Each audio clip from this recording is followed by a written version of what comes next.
They came with fire, not to warm, but to destroy, not to see, but to blind, not to remember, but to erase. They called her a curse, a clay-born lie, an abomination molded by defiance. But what they feared was never her body. It was her breath, her becoming. And as the hut collapsed into flame, she rose, unafraid, untouched, unburned. Each step she took birthed Hibiscus from ash. The fire bowed before her. Even the wind held its breath. They tried to burn her name from memory, but the earth had already whispered her into legend. Seeker of stories, you've just stepped into temple timeless tales where ancient wisdom, forgotten truths, and the whispers of the ancestors come alive. Every tale here carries the heartbeat of Africa, woven with spirit, memory, and magic. Are you ready to listen?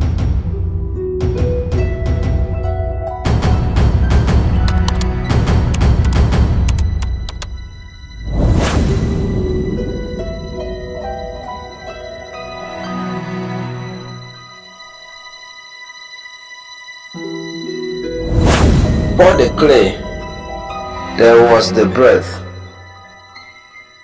Before fire kissed the earth, before the potter's hand molded form from dust, there was the breath.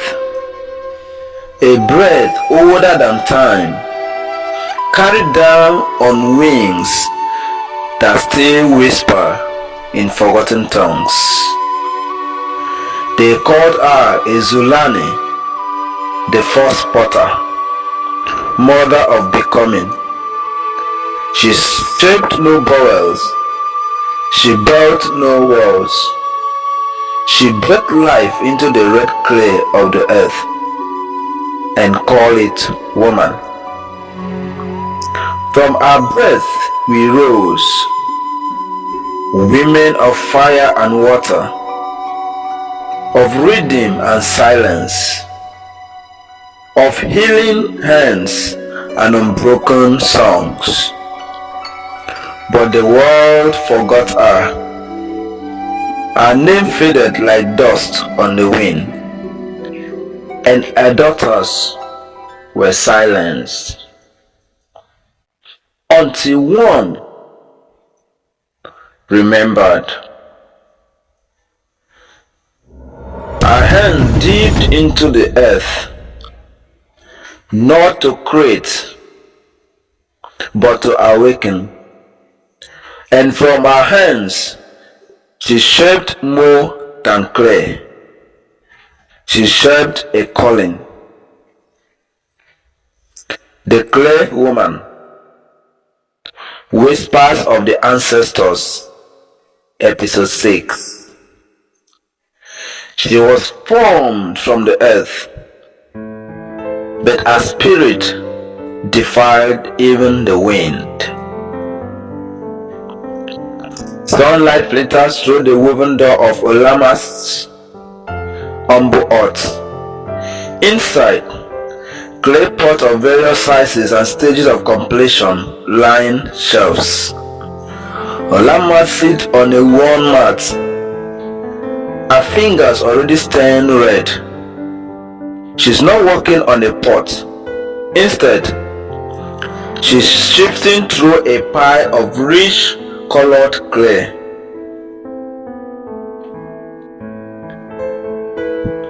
Her movements are slow, deliberate, and almost reverent.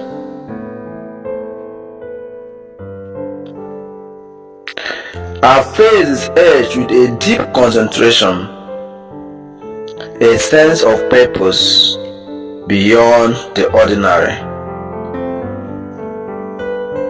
In the heart of an old forest where the trees whisper secrets only the wise could hear, there lived a potter named Olamma. She was no ordinary potter. Her hands molded more than clay. She shaped destiny. She closes her eyes for a moment. Take a deep breath, as if listening to an unseen whisper.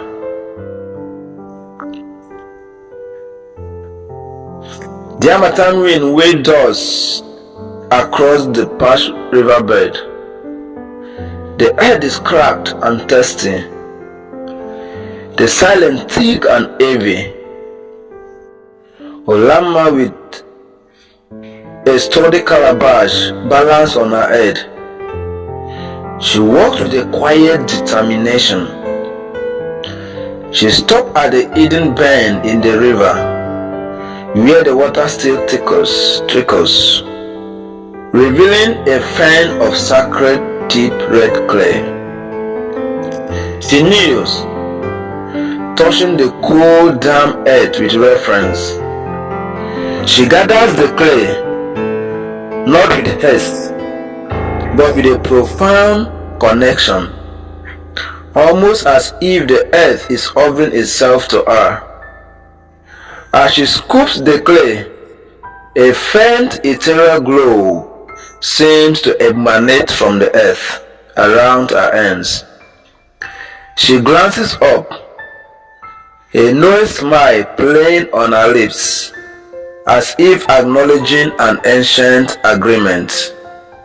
She whispered to herself, barely audible, "Not for a vessel this time, not for a song. This time, this is for a breath." Then she went back to her hut. The collected clay sat beside her, almost pulsating with a subtle energy. She begins to shape it. Her movements are fluid, almost a dance between her hands and the earth. Slowly, tenderly, a form emerges. Not a bowl, nor a pot, nor a flute. It's a human figure. First, the strong, grounded legs. Then the gentle curve of hips. The slender waist. The full rounded chest. Olamma walks with an intensity that seems to draw energy from the air itself. Her brow is furrowed in concentration, but there's a profound joy in her eyes. Finally, the head takes a shape. Eyes closed, as if dreaming deeply. Palms open, as if waiting to receive. A face as calm and serene as a dawn. On Olamma's face, a single tear of profound emotion rolls down her cheek as she completes the figure. Words spread quickly. Villagers, drawn by curiosity, gathered outside Olamma's hut, peering in with a mix of awe and suspicion. Abaku, a 60-year-old village elder, and his fellow chiefs stand at the forefront, their faces grimed. Is it a goddess you now make, Olamma? Have you forgotten the old ways? Are you now seeking to replace the very spirit that blessed our harvest? Olamma emerges from her hut, her gaze calm and steady. She stands beside the clay woman, her hand resting gently on his shoulder. With a an unwavering voice she declared, "She is not for worship, Abaku. She is for the wind to decide. She is for the truth to uncover." Some villagers murmured in agreement, others in fear. A young woman, 20 years old, shy, with head bowed, and named Adana, who struggled with a chronic limp, looked at the clay woman with a flicker of hope in her eyes. The 7 nights of awakening. The first night, Olamma sat beside the clay woman. She whispered ancient prayers into its ear, her voice a low hum.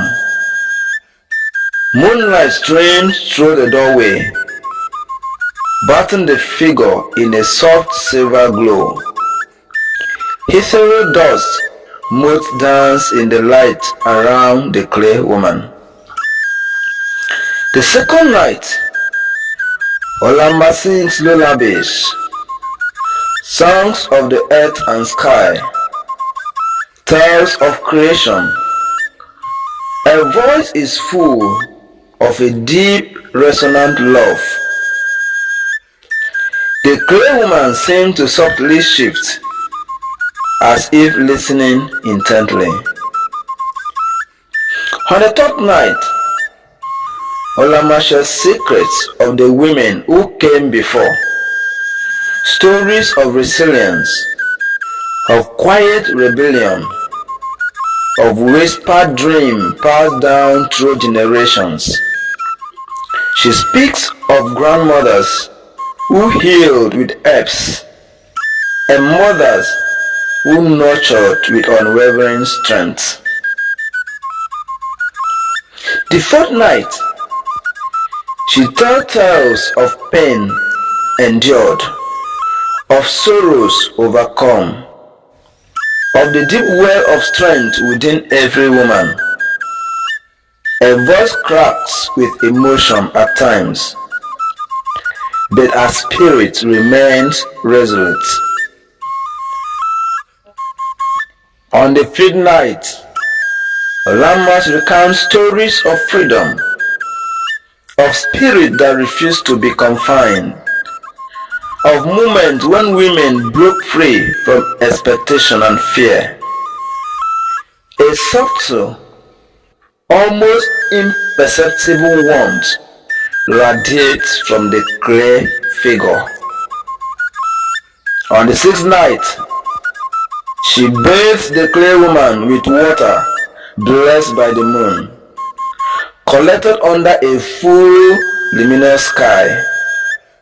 As the water touches the clay, it shimmers, almost alive. On the seventh night, the last night of the ritual, Olamma anointed the clay woman with oil steeped in hibiscus petals and the essence of truth. The air in the earth grows thick with the scent of flowers and an almost palpable energy. The clay woman's surface seems to glow with a faint inner light. Olamma sat back, exalted but fulfilled, watching the clay woman as the first rays of dawn began to touch the horizon. On the dawn of the 8th day, the village is still mostly asleep. Olamma sat by the clay woman, her eyes heavy lidded from the sleepless nights. Suddenly, a shudder runs through the clay figure. Olamma sat bolt upright, her eyes wide with a mixture of ire and trepidation. The clay woman's chest slowly almost imperceptibly, rises.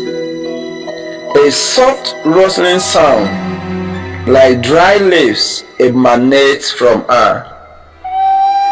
Then slowly, her eyelids fluttered and opened.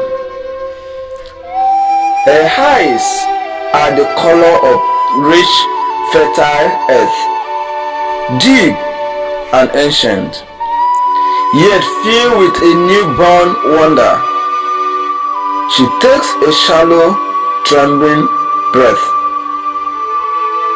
Olamma reaches out a hand, hesitant, then touches the clay woman, who has taken the form of a 30-year-old woman, tall, regal, initially appears fragile, but possesses an inner strength that is undeniable. The clay woman's arm was warm, soft, and real. The clay woman takes another deeper breath. She looks at Olamma, a silent understanding passing between them. A faint, knowing smile graces her lips. With a raspy voice, the clay woman whispers, "I breathe." Olamma wept tears of joy, silent and profound. Back in the village, there were mysteries, unexplainable, incomprehensible, just like magic. The whole village gathered in the village square. The village is transformed. Adana, the young woman who once lamed, now dances with a grace and joy she never possessed. Her movement fluid and unburdened. Her mother, who used to carry her, watches with tears of bewildered happiness. The village well, long dried and cracked, now overflows, water gushing forth with a melodic sound. Children splash and laugh in its cold embrace. Women who once spoke in hushed tones, their eyes downcast, now stand in the open.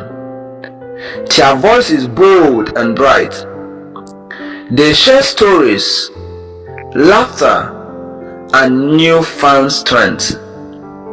A group of women, including Adana's mother, surround the clay woman, touching her with wonder and reverence, but without fear. The clay woman moves among them, her presence radiating a quiet power that encourages and uplifts. The clay woman stopped by a group of elders who look tired and defeated. She kneels, gently touches the cracked earth with their crops, where their crops have failed for seasons. As she does, tiny green shoots begin to emerge from the dry soil. The elders gasp, their eyes wild with disbelief and dawning hope. The news spread far and near, the awakening of the clay woman. All the chiefs in the land gathered in the chief's hall. Sound of agitated whispers, angry murmurs were heard from the hall. The chiefs are in a furious meeting. Abako paces, his face contorted with fear and rage. Then he spoke. She is not born of women. She is an abomination. She challenges our tradition, our very order. Our authorities wanes with every dance, with every overflowing well. Another chief, Okoro, 50 years old, who is more cautious but equally fearful of losing his power as a chief, nods grimly, and then he muttered, "The people look to her, not to us. They speak of a magic, a power. This must be stopped." They conspire. Their voice is low and venomous. Their fear is palpable. A thick crowd in the room. But the clay woman, she has taken residence in a small hut near Olamma's hut, which the villagers helped her to build. The hut was adorned with white flowers. Suddenly, shadows emerged from the forest. The chiefs, accompanied by a few fearful villagers, they have quest approached the hut. Torches held high. Abako gives the signal. Flames erupt, licking at the dry, thatched roof of the clay woman's hut. The fire spread rapidly, illuminating the faces of the chiefs, twisted with a mixture of triumph and unease. Villagers wake and run towards the commotion, their faces filled with horror. Olamma pushes through the crowd, her face etched with despair. The hut is engulfed in a rolling inferno. The flames consume the hut. The villagers watch in horrified silence, believing the clay woman is lost. Olamma sobs. Her hands clasp to her mouth. But then, slowly, a figure emerges from the heart of the flames. Not burnt, not scared. The clay woman. Her form glows with a soft, ethereal light. The fire harmlessly dancing around her. She does not scream. She does not fight. Her eyes, filled with an ancient sorrow, sweep over the terrified faces of the chiefs, then over the weeping villagers, and finally settled on Olamma, offering a fleeting, grateful smile. She turns and walks with a quiet dignity into the dark embrace of the forest. With every step she takes, where earth should be, vibrant hibiscus petals bloom on the charred earth, glowing softly in the dark.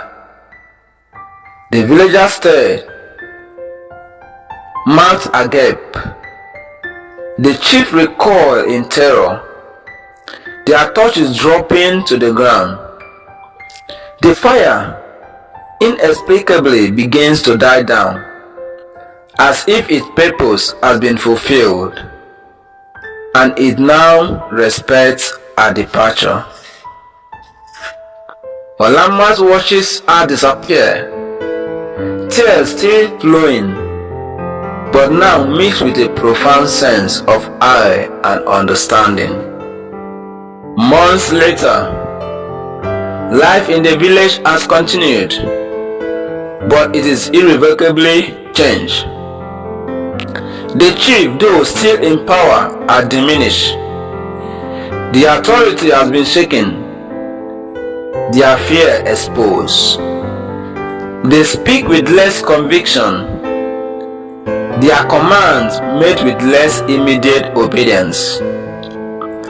Adamna, the young woman who once limped, now teaches children to dance. A joy impetuous. The well continues to flow abundantly. The women of the village speak openly. Their voice is strong and confident, echoing in the market square. They organize, they share, they support each other. Olamma sits outside her hut, shaping a new pot, but her gaze often drifts toward the edge of the forest, a knowing smile on her lips. No one ever saw her again, not in the way they expected, but her spirit became the wind that whispers through the trees, the strength that flows through the river. A young girl, barely a teenager, stands up to a group of boys who are trying to bully her. Her voice is clear and unwavering. She shouted, "I will not be silent. My voice is as strong as any of yours." A group of women nearby exchange knowing glances. A subtle, almost secret smile passing between them. Then they whisper to each other, "She has returned." No The one clear ever saw woman. her again, not in the way they expected. But in every act of courage, she walks again. In every voice that rises, she speaks. In every breath of truth, she lives. She was never just clay. She was the echo of women forgotten, now remembered. The breath of ancestors, now awakened. If her story touched something in you, if you heard her whisper in the wind, then stay. Subscribe to Temple Timeless African Tales and Real Stories, and walk with us through the stories that still breathe. Because some tales are never truly over. They live in those who remember.